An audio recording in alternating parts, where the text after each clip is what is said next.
மாநிலங்களுக்கு இடையிலான ஆம்னி பேருந்து சேவைகள் 18 நாட்களுக்கு பிறகு மீண்டும் தொடங்கியிருக்கிறது. அனைத்து ஆம்னி பேருந்து உரிமையாளர்கள் சங்கம் அறிவிப்பு வெளியிட்டிருக்கிறது. வெளிமாநிலங்களுக்கு மீண்டும் ஆம்னி பேருந்து இயக்கப்படும் என்று அறிவிப்பு வெளியிடப்பட்டிருக்கிறது. அது தொடர்பான அந்த அண்மை செய்தியை பார்த்து வருகிறோம். மாநிலங்களுக்கு இடையிலான ஆம்னி பேருந்து சேவைகள் 18 நாட்களுக்கு பிறகு மீண்டும் தொடங்கப்பட்டுள்ளது. விவரங்களோடு இணைகிறார் இந்த செய்தியாளர் வெங்கட்ரமணன். வணக்கம். மேலும் விவரம். வணக்கம். மாநிலங்களுக்கு இடையேயான ஆம்புலன்ஸ் பேருந்து சேவைகள் 18 நாட்களுக்கு பிறகு இன்று மீண்டும் தொடங்கப்படும் என தனியார் ஆம்புலன்ஸ் பேருந்து உரிமையாளர் சங்கத்தினர் தெரிவித்திருக்கின்றனர். குறிப்பாக கடந்த 18 நாட்களுக்கு பிறகு இந்த பேருந்து சேவை என்பது கேரளா, ஆந்திரா, கர்நாடகா உள்ளிட்ட மாநிலங்களுக்கு இயக்கப்படும் என தற்பொழுது தகவல் தெரிவிக்கப்பட்டிருக்கிறது. தமிழகம் பதிவெண் கொண்ட பேருந்துகள் கேரளா உள்ளே செல்லும் பொழுது தனியாக வரி வசூலிப்பதாக ஒரு குற்றச்சாட்டு எழுந்த நிலையில கேரள அரசு எந்த விதமான முன் அறிவிப்பு இன்றி தமிழக பேருந்துகளை சிறைப்பிடித்தது. இதனால எல்லை பகுதிகளிலேயே பேருந்துகள் நிறுத்தப்பட்டது. இந்த நிலையில தான் கடந்த 18 நாட்களுக்கு பிறகு 18 நாட்களாக கேரளா, கர்நாடகா, ஆந்திரா உள்ளிட்ட மாநிலங்களுக்கு தனியார் ஆம்புலன்ஸ் பேருந்துகள் இயங்கப்படாமல் இருந்தது.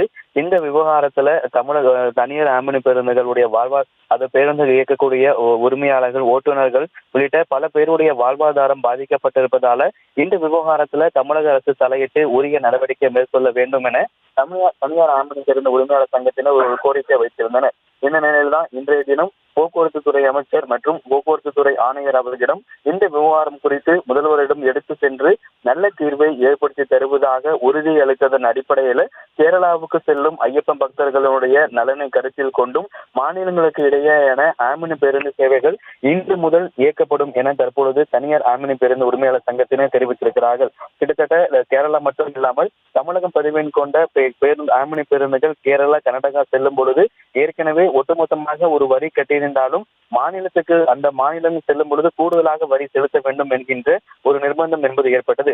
தமிழகத்துல எந்த மாநிலத்திலுமே இல்லாம தமிழகத்துல அந்த நடைமுறை முதலாக கொண்டு வரப்பட்டது.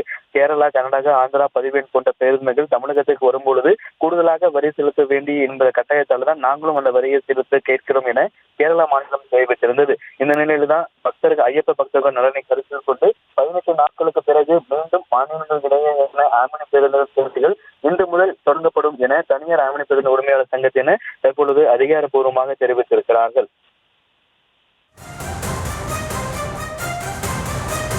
விவரங்களுக்கு நன்றி வெங்கட்ரமணன்.